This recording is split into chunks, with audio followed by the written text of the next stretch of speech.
Hi, everybody. I have a cameraman named Henry Chance tonight. Thank you, Henny Chance, for filming. It's Busy from Busy Living Sober. If you could see my son's eyes, he just went like this.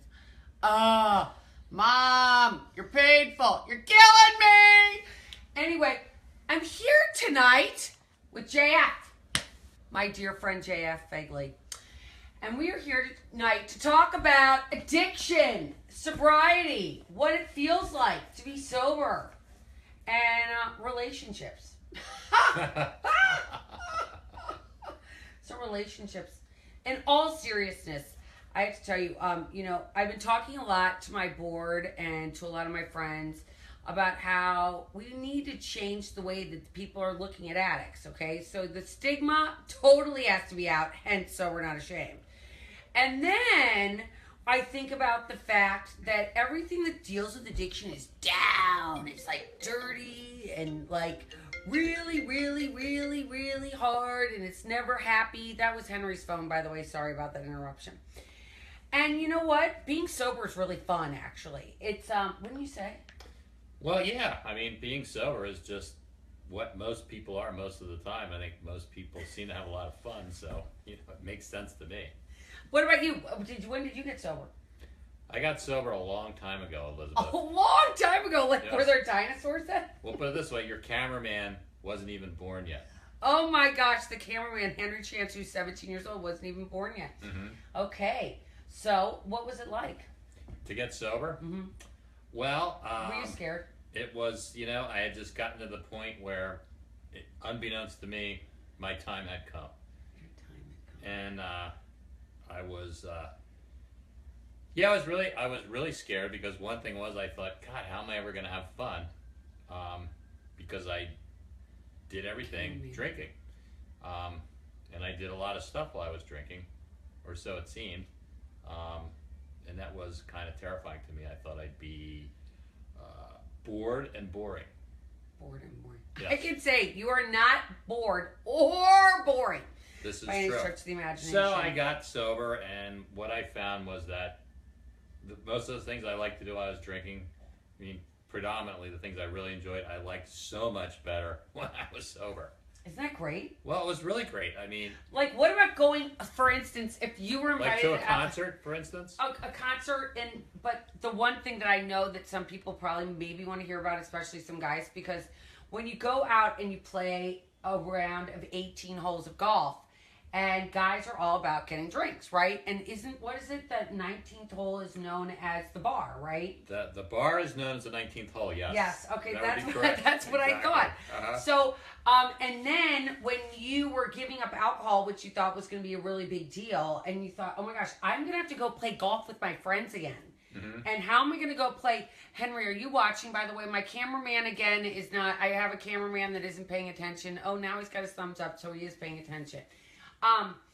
So when you were out, you thought, oh my gosh, I'm going to get sober, and I am going to have to go play around with 3 other guys that normally we go out and it's like, okay, we're going to have a couple of beers on this hole, we're going to have a couple of beers, or whatever your drink of choice was at the time. Did you think, oh my gosh, when I get sober, what is that going to be like? Well, did I think that when I got sober? Yeah. Well, yeah, so that was just like everything else. I thought, like, it's not, how's it going to be fun if I'm not drinking? I really thought that, and of course, now, if anybody out there actually plays golf, let me just tell you this.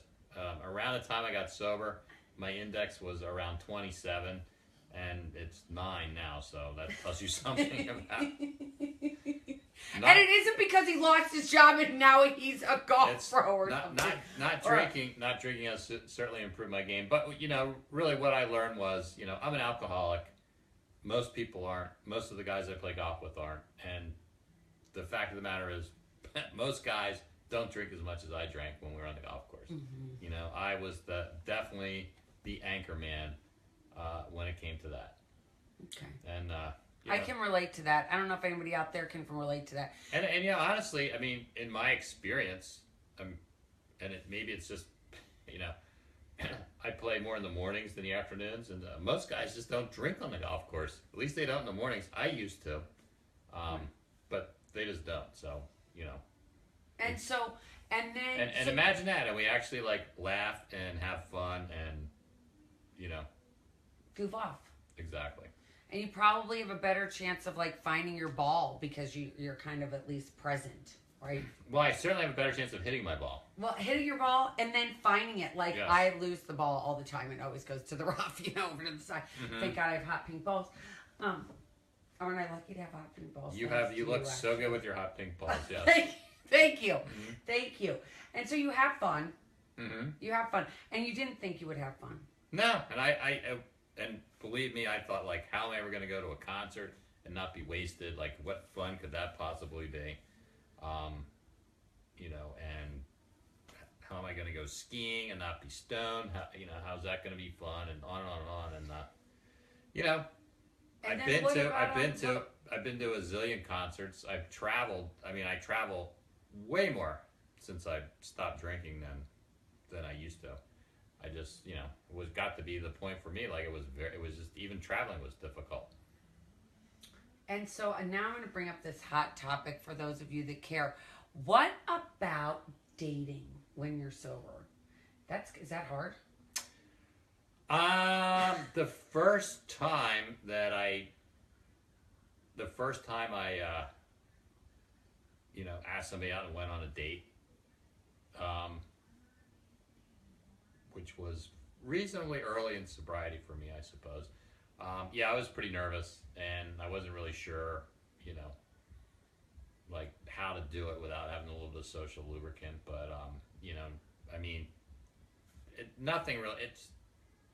Believe me, in my life now, like, there's nothing I do that I think, oh, drinking would make this better, or drinking would make this worse. I just don't think about it anymore. It's just life. So, I am me, and I think that I'm very comfortable with myself. I think that was a big part of the whole drinking thing. I mean, you talk about it all the time, was that, actually when I was drinking, probably a lot of that drinking was just due to the fact that I was not comfortable with myself. That's part of getting sober and staying sober, is learning how to become comfortable with yourself. And once you do that, I can do anything. Doesn't matter to me. In fact, I'm probably, I think once I got sober, I was way more likely to ask somebody to go out on a date and to go out on a date than I ever was when I was drinking. Believe me. I mean, it's just a fact of the matter. So, yeah. And then, I meet somebody like you. Who would have thought? I know. How crazy is that? How crazy is that? Mm-hmm. It is a crazy thing. And it's a crazy thing that what you mentioned, which I want to also hone in on, is you said that you're happy and you're in content with yourself. But it took a little time to learn who you were again, right? Oh, yeah, it took a while. Yeah. It took a while. And would you say it's easiest to learn to live happiest in the day? Well, without a doubt. Yeah. I'm a huge proponent of that. You know that. I don't like to be in yesterday. I really especially don't like to be in tomorrow.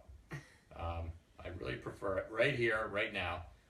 For me, I've found that, where I am is where it all happens. So, if I want to be happy, if I want to be joyous, if I want to be present, if I want to do all those things, I do it right now in the moment. If I want to be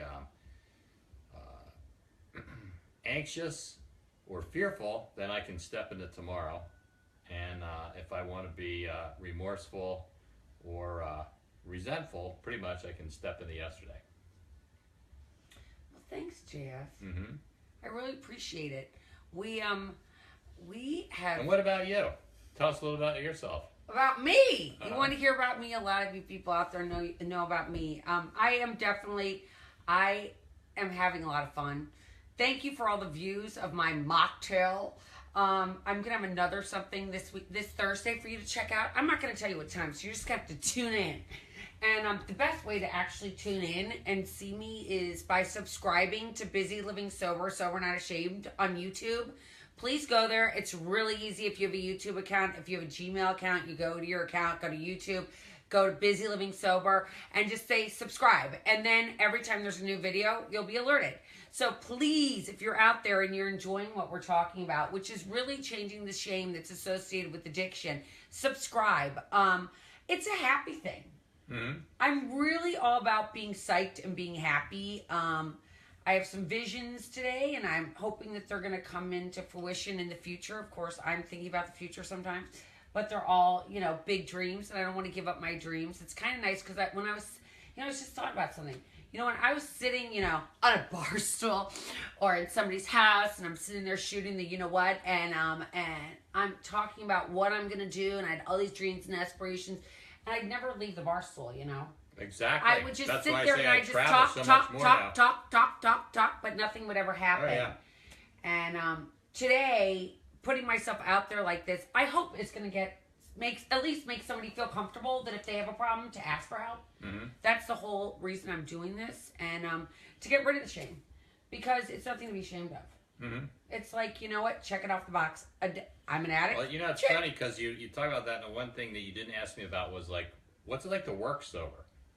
Oh, that W word, work.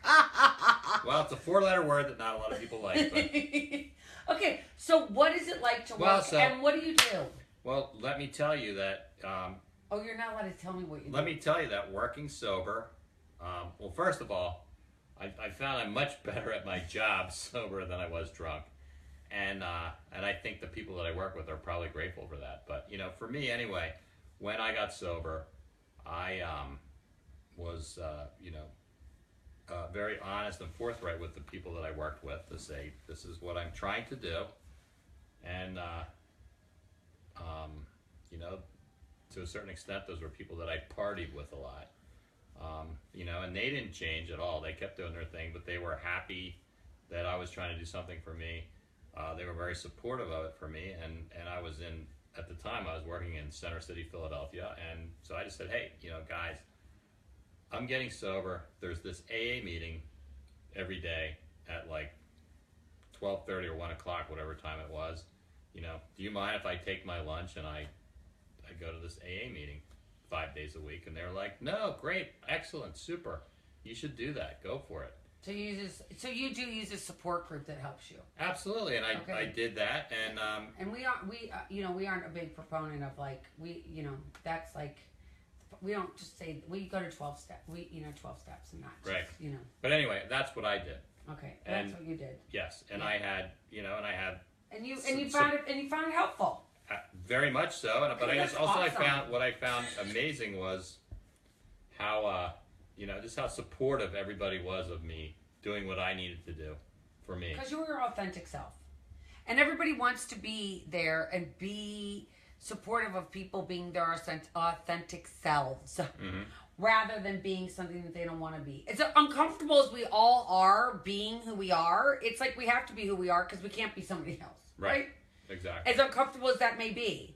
And in the beginning, I think, at least for me, when I quit drinking, it was like, oh my gosh, there's some situations that I know I can't go and be me and feel comfortable. Mm-hmm. Do you know what I mean? I just couldn't. I was like, oh my God, that's not going to feel right. And everybody's looking at me, everybody's judging me. You don't have a drink, you have a drink, whatever. Well, it's exactly that awkward feeling. That awkward feeling. And I didn't want to have the awkward feeling, so I stayed away from some places until it was time to not stay in those places.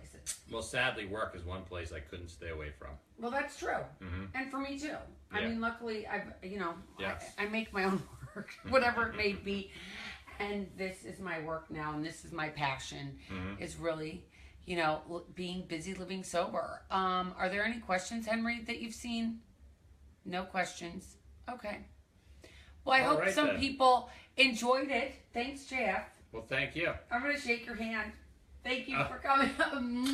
Thank you for coming.